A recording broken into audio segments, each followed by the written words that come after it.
Bienvenue à tous dans cette nouvelle édition de Décryptage. Membre de la Commission nationale des droits de l'homme du Congo, représentante de l'Union africaine des aveugles pour la région Afrique centrale, Thérèse Kamango prévoit de mener un plaidoyer pour la ratification du protocole à la Charte africaine des droits de l'homme et des peuples relatif aux droits des personnes handicapées et d'apporter des solutions aux problèmes de leadership dans sa région. Madame Thérèse Kamango, bienvenue sur Africa 24. Vous prévoyez de mener un plaidoyer pour la ratification du protocole à la Charte africaine des droits de l'homme et des peuples relatif aux droits des personnes handicapées. Que vise concrètement ce plaidoyer? Le grand chantier, vous savez, madame, au niveau de l'Union africaine, il y a eu le protocole à la Charte africaine des droits de l'homme relatif aux droits des personnes handicapées.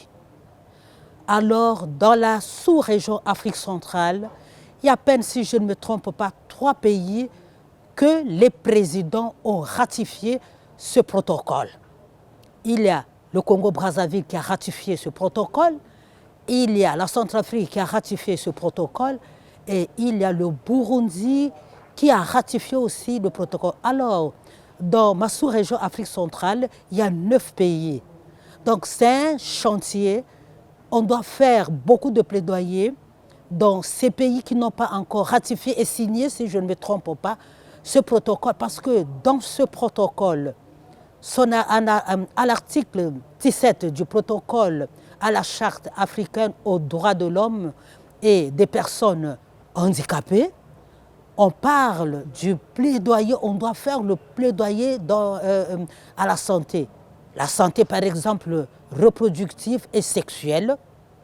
Il y a aussi sur le plan que les personnes déficientes visuelles doivent avoir l'accès à l'éducation. Et nous allons faire aussi le plaidoyer dans ces pays qui n'ont pas ratifié ce protocole et que les présidents puissent ratifier le protocole. Et après la ratification, il doit avoir des textes d'accompagnement, c'est-à-dire des textes d'application pour que les personnes déficientes visuelles puissent s'émouvoir facilement. Les déficients visuels sont souvent victimes de discrimination et se heurtent à des obstacles qui limitent leur participation à la société dans des conditions d'égalité avec les autres. Comment limiter les discriminations des malvoyants et non-voyants selon vous? C'est ce protocole-là. C'est ce protocole dont on doit faire ce plaidoyer dans ce protocole à la Charte africaine des droits de l'homme et aux droits de personnes handicapées.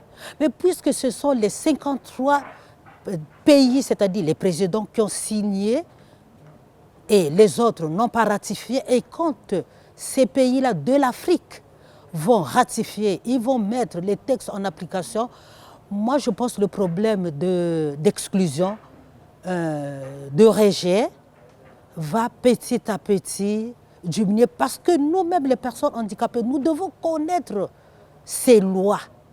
Tant que si on ne connaît pas ces lois, on est ignorant. On peut subir des rejets, d'exclusion, de marginalisation.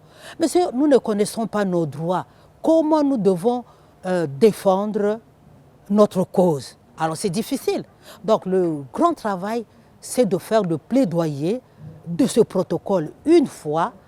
Un handicapé qui doit connaître ses droits, il y a la justice qui est là. Si une fois il est marginalisé, il subit des exclusions, la discrimination, il a droit d'aller vers la justice pour il porte plainte.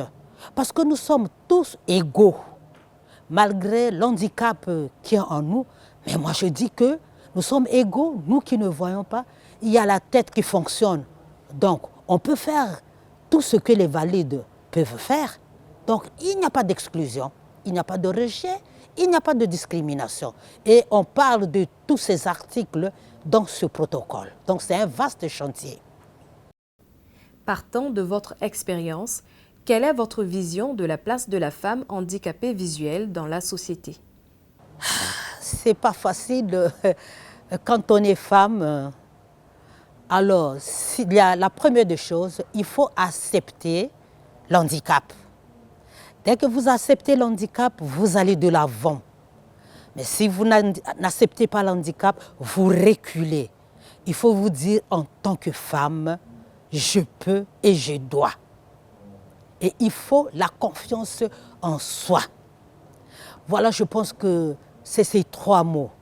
C'est ces trois mots qui peuvent faire que la femme handicapée en général et surtout la femme handicapée visuelle, il faut se dire que j'ai cet handicap, je ne vois pas, mais je dois faire, je dois travailler, je dois enseigner, je dois défendre mes droits. Et surtout qu'il y a les violences, la marginalisation. Ce qui est marrant, ça commence au sein de la famille. Au sein de la famille, il y a la surprotection. S'il n'y a pas la surprotection, on vous sous-estime. Mais ça commence, cette marginalisation commence au sein de la famille. Alors, ce qui n'est pas normal. Si au sein de la famille, on vous considère, alors la société aussi va vous considérer. Mais si au sein de la famille, vous êtes sur la protection des parents, si tu veux faire ceci, si tu veux aller à l'école, on dit non, tu es déjà handicapé visuel, tu es inutile. Alors toi qui es handicapé visuel, mais si tu connais les lois, je pense que tu dois te lever. Dans notre pays, on dit « seule la lutte libère », c'est le slogan des organisations des femmes handicapées dans notre pays. Seule la lutte libère. Quel rôle, selon vous, peuvent jouer les États africains dans la vulgarisation des droits des déficients visuels? Nos attentes vis-à-vis des politiques, mais connaissez un peu, et quand ils mettent les ministères chargés, dans chaque pays, il y a des ministères, c'est-à-dire souvent c'est le ministère des Affaires sociales, chargé des personnes handicapées aussi, la majorité, ou les ministères délégués des pays, par exemple au Gabon et en RDC, à Kinshasa, il y a les ministères des personnes, les ministères délégués aux personnes handicapées. Mais ces ministères-là doivent avoir des informations sur la personne handicapée. Mais qu'est-ce que nous constatons dans nos pays? Nous constatons que, mais certainement que ces ministères-là ne sont pas au courant. Ces ministères-là ne sont pas au courant. Donc, il suffit de faire la vulgarisation pour dire à ces ministères que dans le pays, il y a des personnes handicapées qui ont leurs droits. Et à ces ministères aussi, ils doivent connaître que autour de nous, nous avons les personnes handicapées qui ont leurs droits. Et ces ministères doivent connaître ces droits. Et surtout, du document là que je parle, du protocole de la Charte africaine. C'est toute l'Afrique. C'est toute l'Afrique. Alors, si ces ministères en charge doivent prendre connaissance de ce protocole des droits de l'homme, chargé et relatif aux droits des personnes handicapées, mais ça va faciliter les personnes, c'est-à-dire les conseillers, les personnes qui sont autour de ces ministres qui sont en charge des personnes handicapées. Mais j'ai foi que une fois, on va faire des efforts en tant que représentante de sous-région, rencontrer ces ministères-là qui sont en charge des personnes handicapées, leur parler du protocole de la Charte africaine relatif aux droits des personnes handicapées. Quelquefois, ce sont des informations qui manquent à ces ministères.